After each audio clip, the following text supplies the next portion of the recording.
Hi everyone from YouTube.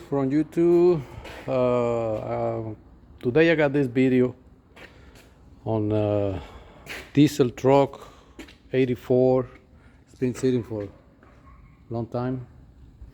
This is a 6.9 diesel engine.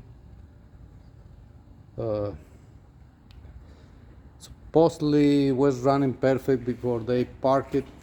It was a good running truck. I checked the oil, it looks clean, very clean. The engine is, I changed the oil filter because it's been sitting for so long, but the engine turns and turns but don't start. It's sounds and feels like turns too easy. Like it's no compressor in it.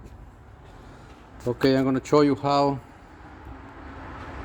we try with started fuel and everything and it doesn't work. Want to start but don't start. And I'm gonna show you what I'm gonna do to start this engine.